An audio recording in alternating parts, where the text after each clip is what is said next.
പുതുതലമുറയുടെ പ്രതീകം എത്തിക്കഴിഞ്ഞു, പ്രതിനിധി എത്തിക്കഴിഞ്ഞു. Good morning. ഇവരെയൊക്കെ കണ്ടോ?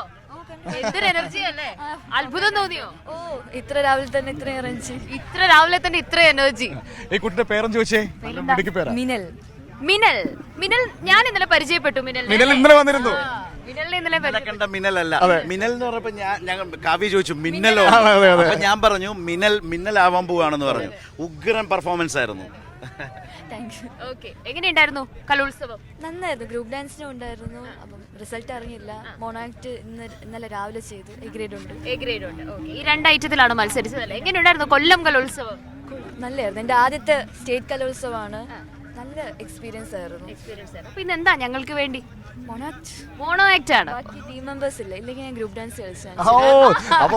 ഉഷാറാണ്. ശരി, അപ്പൊ നമുക്ക് ആ മോണോ ആക്ട് ഒന്ന് കാണാൻ. ഓക്കെ, നമസ്കാരം. നാം പ്രകൃതി ദുരന്തങ്ങളാൽ മുറിവേറ്റവർ. നാം ഇപ്പോൾ നിൽക്കുന്നത് തിരുവനന്തപുരത്തെ ടെക്നോ പാർക്കിന് സമീപമാണ്.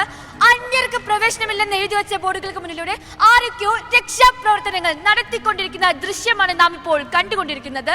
ചെരുപ്പഴിച്ച് പ്രവേശിക്കാവൂ എന്ന് എഴുതി വെച്ച ബോർഡുകൾക്ക് മുന്നിലൂടെ പലായനം ചെയ്യുന്ന ചെരുപ്പുകൾ.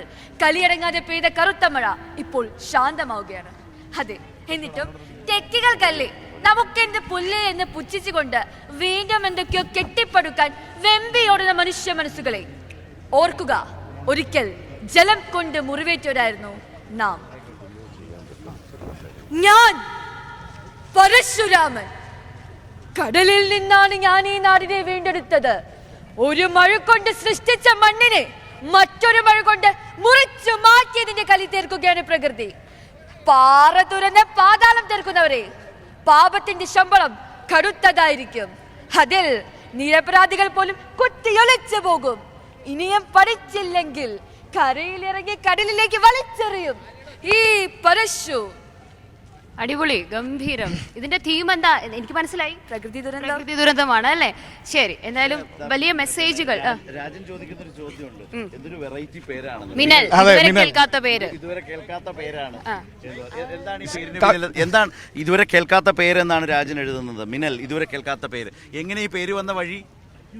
പപ്പയും ഉമ്മച്ചിയും ലൈക്ക് ഇന്റർ റിലീജിയസ് മാരേജ് ആണ്. അപ്പം അവർക്കൊരു ഇതുണ്ടായിരുന്നു. ഇപ്പം മിനൽ എന്നുള്ള പേര് കേട്ട സാറിന് മനസ്സിലാവത്തില്ല ഏത് ജാതി ഏത് കാസ്റ്റാണ് ഞാനെന്ന്. അപ്പോൾ അതവർക്ക് നിർബന്ധമായിരുന്നു. അങ്ങനെയാണ് ആ പേര് വന്നത്. ഉമ്മച്ചി മുസ്ലിമാ, പപ്പ ഹിന്ദുവാ. അങ്ങനെ അതിനെക്കൊണ്ടാണ്. വളരെ ശക്തമായിട്ടുള്ളൊരു തീരുമാനത്തിന്റെ ഭാഗമാണ് ഈ പേര് എന്നൊരു പേര് മാത്രമല്ല, അതൊരു നിലപാട് കൂടിയാണ്. നോ കാസ്റ്റ് നോ റിലീജിയൻ എന്ന് പറഞ്ഞിട്ട് no caste no religion. Okay, fine. Hello സ്നേഹാന്വേഷണങ്ങൾ അപ്പോൾ രണ്ടുപേരെ അറിയിക്കുക. Thank U.